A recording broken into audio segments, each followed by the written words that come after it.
క్రితం ఒక అబ్బాయి యువకుడు మన పుంగనూరు పట్టణం సంబంధించిన అబ్బాయి, పేరు కూడా అవసరం లేదు, నాకు పేరు కూడా చెప్పడం ఇష్టం లేదు. ఎందుకంటే 2024 ఎలక్షన్ ముందు వరకు కూడా మా చుట్టూ, మా అధినాయకుడి చుట్టూ జనసేన పార్టీ నాయకుల్ని యువకులని అందరూ కూడా తాకట్టు పెడతామని చెప్పి మా వెనకంటే తిరిగినోడు.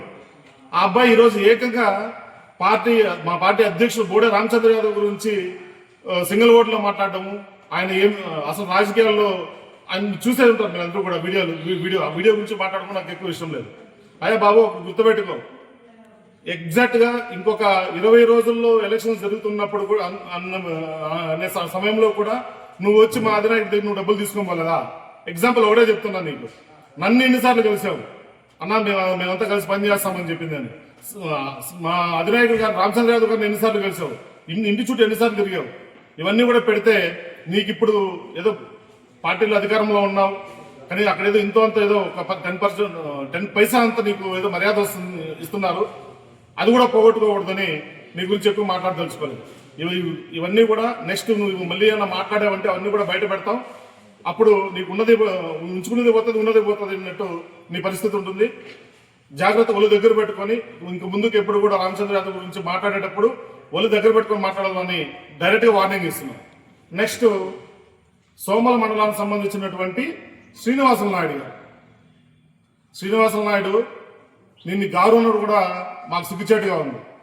2024 ఎలక్షన్స్ వరకు కూడా నువ్వు ఎన్నిసార్లు మా వెనకంటే తిరిగావు, ఎన్నిసార్లు అధినాయకుడిని కలవాలని చెప్పేసి ఎన్నిసార్లు నువ్వు వచ్చావు. సో ఇవన్నీ కూడా చెప్పుకుంటే ఇవన్నీ చాలా చిట్కాలు ఉన్నాయి. సరే, ఎనీవే ఫైనల్ గా ఇప్పుడు ఎయిమ్సీ చైర్మన్ అనేది ఒక పదవి తెచ్చుకున్నావు. ఆ పదవి ఎలా వచ్చిందయ్యా నీకు? ఒక్కసారి దాని గురించి ఆలోచించాలంటే నీ ఇన్ఛార్జ్ అయినటువంటి నీ టీడీపీ సంబంధించిన ఇన్ఛార్జి నేను రెఫర్ చేయాల. పెద్దిరెడ్డి రామచంద్రారెడ్డి గారి వెనకంటే పోయి తిరుక్కొని వాళ్ళ మద్దతుతో పక్క నియోజకవర్గంలో ఉన్నటువంటి ఎమ్మెల్యే మద్దతుతో నువ్వు ఈరోజు ఆ పోస్ట్ తెచ్చుకున్నావు. సో ఇలా తీసుకుంటా పోతే ఈరోజు మీకు ఎవిడెన్స్ కూడా నేను చెప్తాను. సోమల మండలంలో నువ్వు ఎయిమ్స్ చైర్మన్ గా అయిన తర్వాత ఎంతమందికి అక్కడ మార్కెట్లో ఎవరైతే నీకు ప్లేస్మెంట్ ఇచ్చావో వాళ్ళందరూ కూడా 99% వైఎస్ఆర్సీపీ వాళ్ళే. దీన్ని బట్టి అర్థమవుతుంది నువ్వేంటి, నువ్వు ఎవరి కోసం పనిచేస్తున్నావు. నువ్వు ఒక టీడీపీ పచ్చ షర్ట్ వేసుకుంటున్నావు, టీడీపీ షర్ట్ వేసుకుంటున్నావు, TDP colour shirt. TDP colour shirt మాత్రం వేసుకుంటే కాదు, దాని లోపల కూడా నీకు అభిమానం ఉండాలని చెప్పేసి కూడా తెలియజేస్తున్నాం. ఇవన్నీ కూడా నువ్వు మా అధినాయకుడి నుంచి మాట్లాడినప్పుడు ఇంకా చాలా ఉన్నాయి నీ గురించి. నువ్వు 24 గంటలు నువ్వు నీతో పాటు ఉన్నటువంటి కూడా నాయకులంతా కూడా ఆ రోజు ఇవన్నీ కూడా మీకు ఇస్తాను. మళ్ళీ ఆ రోజు వైఎస్ఆర్సీపీలో ఉన్నారు, ఈ రోజు నీ వెనకట్టే ఉన్నారు. సో ఇలాగన్నీ కూడా చెప్పుకుంటా పోతే నీ గురించి చాలా చిట్కాలు ఉన్నాయి. సో అవన్నీ కూడా ఒళ్ళు దగ్గర పట్టుకొని నువ్వు మాట్లాడితే బాగుంటుందని శ్రీనివాసరావు డైరెక్ట్ గా హెచ్చరిస్తున్నాను. సో నెక్స్ట్ మదనపల్లి నియోజకవర్గం సంబంధించినటువంటి రామ్దాస్ చౌదరి, ఆయన ఒక పెద్ద మనిషి. ఆయన చెప్పాడు 2019 ఎలక్షన్స్ లో మా నాయకుడు ఎలక్షన్స్ కి వచ్చినప్పుడు, ఇండిపెండెంట్ గా వచ్చినప్పుడు చౌడేపల్లి మండలంలో ప్రచారం చేస్తున్నాగా ప్రత్యక్ష సాక్షిగా నేనున్నాను అక్కడ. ఆ రోజు వచ్చి చంద్రబాబు ఏదో ఒక నెంబర్ చూపించే చంద్రబాబు నాయుడు గారు ఫోన్ చేశారు, మిమ్మల్ని తీసుకురమ్మని చెప్తున్నారని చెప్పేసి బతిమనాడు దగ్గర ఇచ్చి ఒక 7-8 రోజులు బతులు ఆడుకుంటే ఒక రోజు రావడం జరిగింది. వాస్తవం లేదని చెప్పలేదు. అక్కడికి వచ్చిన తర్వాత చంద్రబాబు నాయుడు గారు నీకు ఇస్తున్న వాల్యూ మాకు తెలిసింది. అప్పుడు అసలు మేము టైం వేస్ట్ చేసుకుని క్యాంపెయిన్ కూడా వదులుకొని వచ్చినామని చెప్పేసి మేము అసూయ పట్టుకొని రిటర్న్ రావడం జరిగింది. అలాగే ఏదో ఒక పార్టీతో తొత్తు పెట్టుకొని ఇది కావాలి, నీ పదవులు కావాలను లేదంటే అధికారం కావాలని చెప్పిన ఉంటే రామచంద్ర యాదవ్ గారు ఇప్పుడు అలా వెళ్ళేవారు.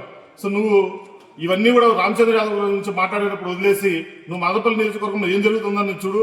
నీ నియోజకవర్గంలో రీసెంట్ గా జరిగినటువంటి పైల్స్ దగ్గర గురించి మాట్లాడు, తర్వాత పుంగనూరు నియోజకవర్గం నుంచి, తర్వాత రామచంద్ర యాదవ్ గారి గురించి తర్వాత మాట్లాడుకుందాం. నెక్స్ట్ మీరందరూ అంటున్నారు పెద్దిరెడ్డి రామచంద్రారెడ్డి గారితో వైఎస్ఆర్సీపీతో మా అధినాయకుడు తొత్తు చేయగలుపుకొని టీడీపీ పైన విమర్శలు చేస్తున్నారని.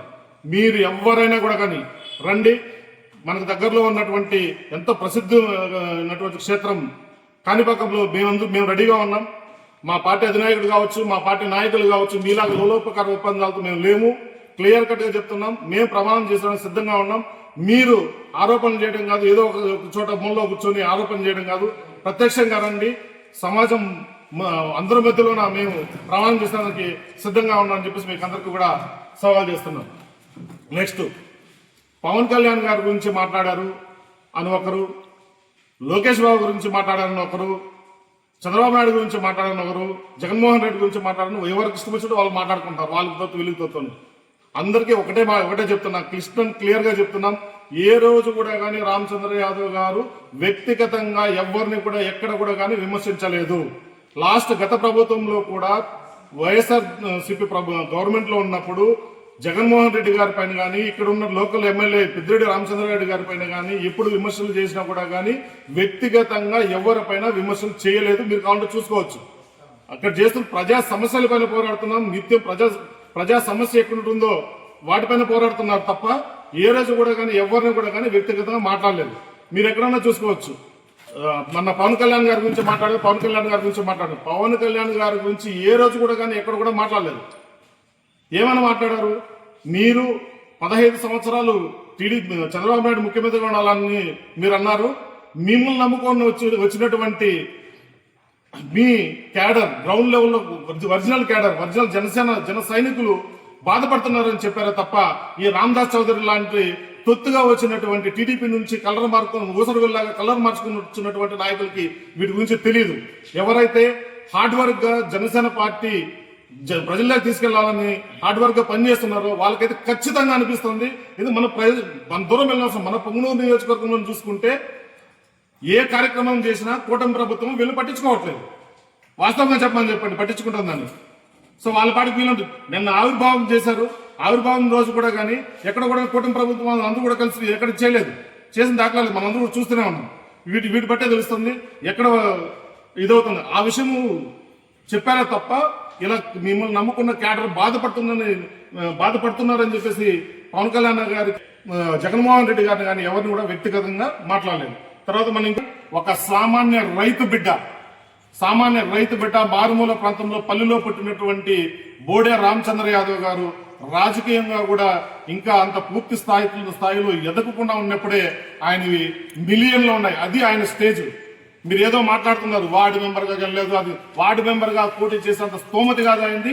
ఈసారి ఖచ్చితంగా పొంగనూరు నియోజకవర్గంలో ప్రజలు ఎక్కడే కూడా కానీ డెవలప్మెంట్ అనేది జరగలేదు. ఎప్పుడు కూడా వలసలు పోయి బయట పోయి బతుకుతున్నారు. దాంట్లో నేను కూడా ఒకరిని ఉన్నాను. సో పొంగనూరు నియోజకవర్గం బాగుపడాలి, నియోజకవర్గం అభివృద్ధి చెందాలంటే ప్రజలు ఈరోజు చాలా మద్దతు ఇస్తున్నారు. రామచంద్ర యాదవ్ గారు వస్తే తప్ప పొంగనూరు నియోజకవర్గం డెవలప్మెంట్ అవ్వదని. అలాగే రాష్ట్రంలో కూడా చాలా మద్దతు ఇస్తున్నారు. అన్ని బడుగు బలహీన వర్గాలు, బీసీలు, ఎస్సీ, ఎస్టీ, మైనార్టీలోనే కాదు, కాపుల్లో కావచ్చు, రెడ్డిలో కావచ్చు, అందరిలో కూడా చైతన్యం అనేది ఏర్పడింది. బడుగు బలహీన వర్గాలుగా ఎవరైతే ఉన్నారో అందరూ కూడా కలిసికట్టుగా ఈసారి రామచంద్ర యాదవ్ గారికి మద్దతు తెలిపి ఆయన్ని అధికారం తీసుకెళ్లాలని తెలియజేస్తున్నారు.